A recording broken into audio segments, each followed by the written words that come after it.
Street Kingpin hustlers, digital website. You want t-shirts and hoodies? I thought you might. Forget them all, I have it all here. I got all kind of colors to match your gear. Cream team, about to get that bread, get rich or die trying, like 50 said. The money bag make it look real fly. Get it at the website, we on Shopify. We even got a game, a hustler's dream. When you go around the board, you collect your cream. This cash money got me stunting like baby. You can play against your boys or against your lady. Hip-hop hustles is the name of the novel. Street Kingpin, thug life, hip-hop Bible. Street Kingpin is here, and we ain't leaving. No need to waste your time even competing. StreetKingpinHustles.com. T-shirts, hoodies, hats, coming soon, novels and games. Street Kingpin, we about that money bag. Get it, get it, get it.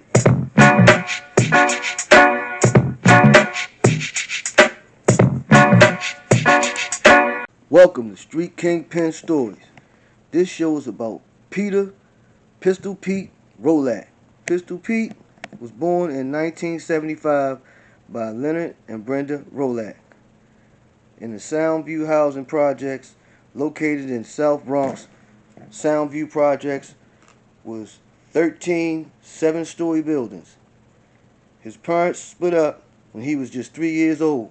On December 2nd, 1977, Leonard ROLLACK, along with 10 other defendants, including Harlem heroin kingpin Leroy Nicky Barnes and Guy Fisher, was convicted of conspiracy to violate federal narcotics laws. Leonard, Guy Fisher, and Nicky Barnes were specifically charged with possession and distribution of 107.6 grams of heroin during the 10-day trial, but the jury failed to reach a verdict, so Fisher and Barnes was acquitted of their charge. Leonard's charge was for selling drugs to undercover officers for $8,300 on November 29, 1976. But on October 1987, Leonard ROLLACK was indicted for the murder of Norman Bannister and also for conspiracy to commit murder and 2 counts of possession of heroin with intent to distribute. He ended up getting sentenced to 50 years. Now, Pistol Pete attended Soundview Eli Stevens High School in his teens. At 17, he left his home and moved in with his father's friend, George Wallace, but Peter called him his uncle. In 1993,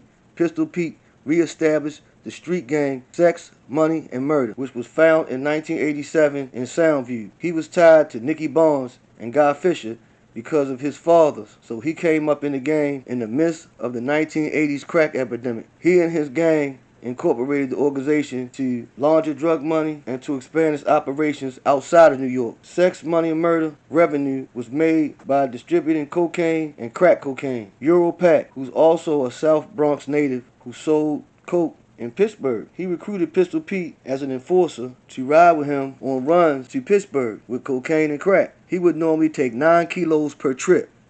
Pistol Pete was paid $5,000 a trip. But on April 15, 1993, Peter got bagged for criminal possession of a controlled substance and got sentenced to 30 days. On August 16th, at the age of 18, Pistol Pete shot Keenan Jenkins to death. This was his first body. Sex, Money, Murder filed incorporation papers in Delaware, forming the company SSMC Incorporated. They opened a business account at a state bank in Long Island. They used the payroll processing company Paychecks Incorporated to process checks and deduct taxes for payroll checks for the members of Sex, Money, Murder. Sex, Money, Murder members obtained cars from Three Rivers Auto, a leasing company in Pittsburgh, through SSMC Inc. Most of the cars was equipped with secret stash spots and hidden compartments used to conceal cash, drugs, and weapons. On April 8th, about 2:30 p.m., Pistol Pete killed 23-year-old Carlton Hines, a South Bronx native and a former high school basketball star turned drug dealer. Pistol Pete shot Hines in the back of his head as he was washing his car at a hand car wash on Boston Road in the Bronx. Carlton was found with $5,000 in his pocket. Pistol Pete had also murdered an associate of Carlton who had attempted to extort a member of the Sex, Money, and Murder. So on July 17th, Pistol Pete saw the guy that was with Carlton at the payphone, and he shot him in the head near a Westchester Avenue store. In 1994, during a meeting with Pistol Pete, ROLLACK David Gonzalez convinced them that expanding their drug business to North Carolina could be very profitable. The three of them began trafficking drugs to the state. Gonzalez introduced David Evans in Charlotte, North Carolina. The four of them looked for locations for trap houses to further expand their drug operation. Afterwards, Pistol Pete, ROLLACK, and David Gonzalez flew back to New York, leaving a leased burgundy Nissan minivan that they used on these trips parked at the airport, containing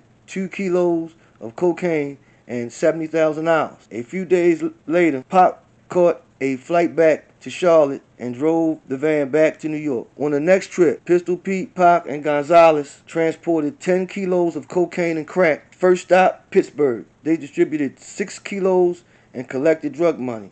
Next stop was North Carolina to collect more drug money, and the next stop, South Carolina, to distribute more cocaine, where they collected more drug money. On October 20th, they drove to North Carolina to meet Darius Covington. He got cocaine on consignment.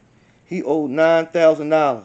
He told them that he didn't have all the money. So Pistol Pete told his boys he was going to kill him. His boys convinced him to give him one more day. So they went through the Carolinas again to drop off and pick up. Next day, they went to meet Darius Covington at a fast food restaurant. And unknown to Pistol Pete, Gonzalez warned Darius that Pistol Pete was going to kill him. So Darius didn't show up at the meeting and still didn't have all the money. Darius was a CI, a rat, a snitch for years. So he told police the minivan was carrying kilos of cocaine and crack. Pistol Pete said he wanted to go to Darius' home and kill his wife and children. Pistol Pete said in the van, "Ain't nobody gonna live in this world who owes me money." Then the 12 pulled up on him. 12 wanted to search the van, but they gave consent but didn't find anything. Then they brought in the drug-sniffing dogs. They impounded the vehicle and they was taken to a police station, but not under arrest.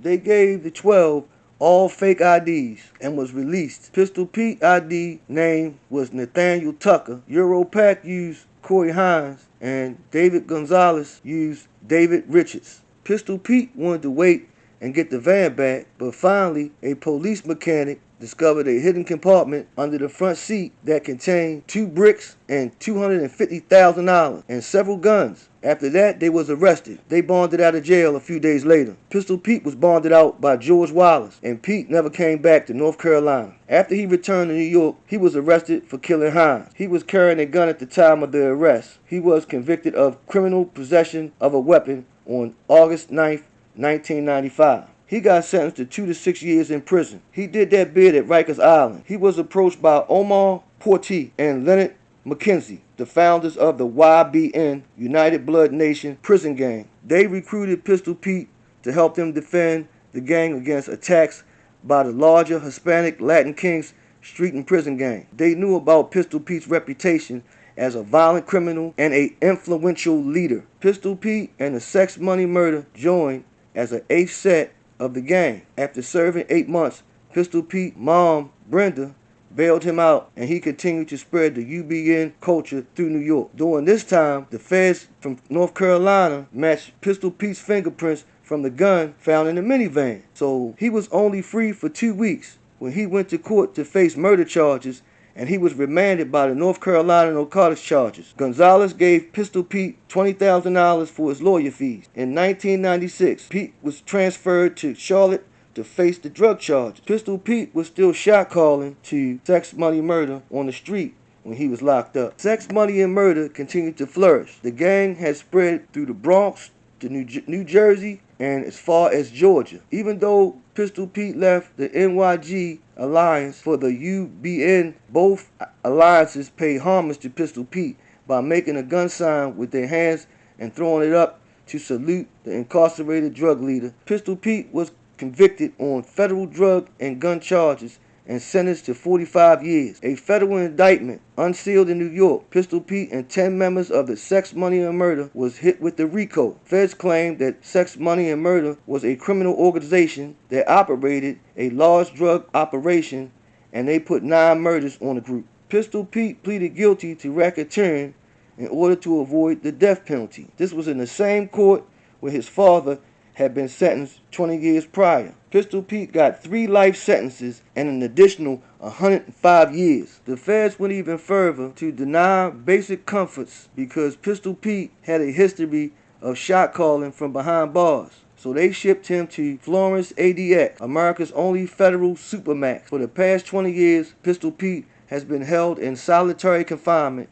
with only his close family and lawyer being able to contact him. The police would go to Soundview to distribute flyers with his picture and a caption saying, "Don't be next." Pistol Pete is a street kingpin legend, and they wanted to keep the kids from looking up to him. His legacy is solidified and remain idolized by the streets, drug dealers, and rappers. His name will continue to ring, but if you want more detail about this story, there's a book called Sex, Money, and Murder, a story of crack, blood, and betrayal by Jonathan Green. It tells the rise and fall of one of the most violent and notorious gangs of its era. A portrait of South Bronx Borough in the late 80s and early 1990s, based on years of research and access to former gang members, interviews, police reports, and court transcripts. Damn, what a story. I mean, he caught all that time and then got to stay in solitary confinement. Pistol Pete was a real one, a real gangster. He took all his time and he snitched on nobody. Street Kingpins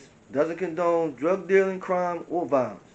This lifestyle usually ends with prison or death. You can love the streets, just remember, the streets don't love you back. Like, subscribe, and comment. Tell a friend to tell a friend. Thanks for watching.